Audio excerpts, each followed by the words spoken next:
নমস্কার বন্ধুরা, আশা করি তোমরা সকলে ভালো আছো। দেখো, এখন সুন্দর একটা রেসিপি তোমাদের সাথে শেয়ার করব। সুন্দর হবে কিনা সেটা তোমরাই বলবে।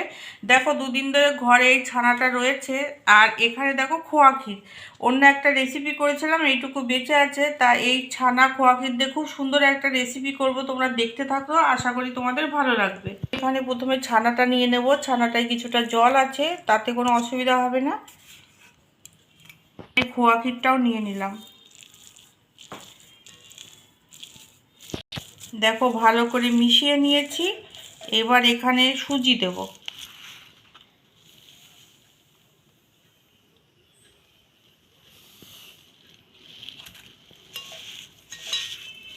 সামান্য একটুখানি নুন দিলাম। এখানে চিনি দেব স্বাদ মতো।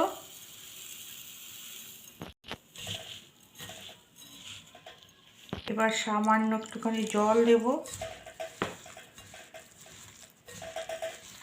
এবার এখানে অল্প একটু ময়দা দেব।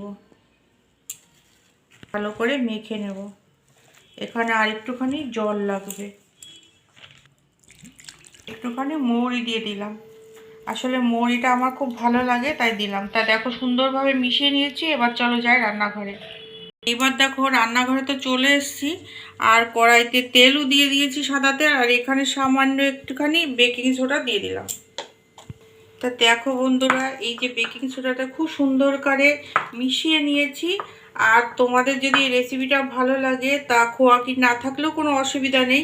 এখানে দুধ দিয়ে তোমরা এই ব্যাটারটা তৈরি করে নিতে পারো।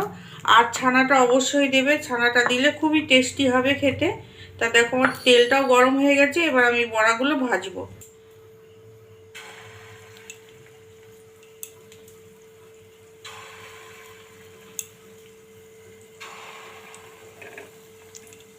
খুব একটা বড় করছি না, মোটামুটি করে দিচ্ছি।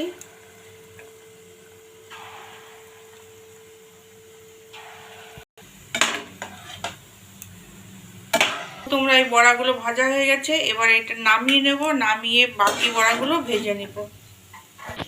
তা দেখো, তোমরা বড়াগুলো ভাজা হয়ে গেল।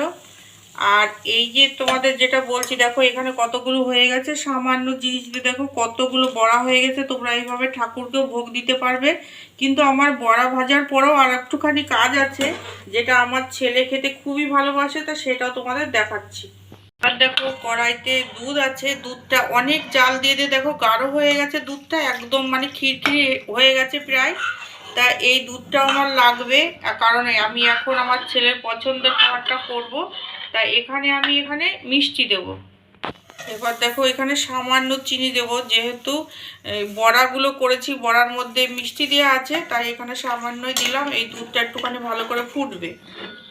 দেখো বন্ধুরা, এখানে সামান্য একটুখানি এলাচের গুঁড়ো দিলাম। আর দুধটা দেখো কতটা গাঢ় হয়ে গেছে। আমার দুধটা প্রায় হয়ে এসছে।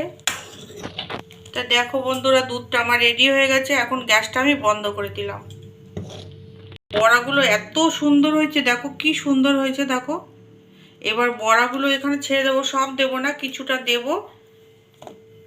আসলে দুধ তো মানে অনেকটা কমে গিয়ে একদম ক্ষীর হয়ে গেছে। এই খাবারটা খেতে ছেলে তো খুবই ভালোবাসে। তার ছেলের জন্য করছি, ও বাড়িতে নেই, এসে খুব খুশি হয়ে যাবে। এটা যদি গরম অবস্থায় দিই, তা সেটা মানে অনেক সময় কি হয়, বড়াগুলো বেশি নরম হয়ে যায়। আর এটা এই যে এরকম গ্যাসটা বন্ধ করে দিলাম, যে ক্ষীরটা যে দুধের করলাম, এটা তো গরমই আছে। আর সুন্দরভাবে মজে যাবে, বড়াগুলোর মধ্যে রসটাও ঢুকে যাবে, খুব সুন্দর লাগবে। এবার দেখো, আমি এই বোলটার মধ্যে নিয়ে নেব। আর ঠান্ডা হলে পরিবেশন করব। খেতে যে কি ভালো লাগবে। তোমরা অবশ্য ঠাকুরকে কিন্তু এইভাবে ভোগ তৈরি করে নিবেদন করতে পারো। কি সুন্দর লাগছে দেখতে দেখো। তা দেখো বন্ধুরা, এত সুন্দর রেসিপি তোমাদের সাথে শেয়ার করলাম। আশা করছি তোমাদের সকলের ভালো লেগেছে। ভালো লাগলে তোমরা তোমার আত্মীয় স্বজন, বন্ধু বান্ধবদের সাথে শেয়ার করো। তোমরা এইভাবে আমার পাশে থেকো। আমি সব সময় তোমাদের পাশে আছি। আজকের মতো তাহলে রাখছি, টাটা।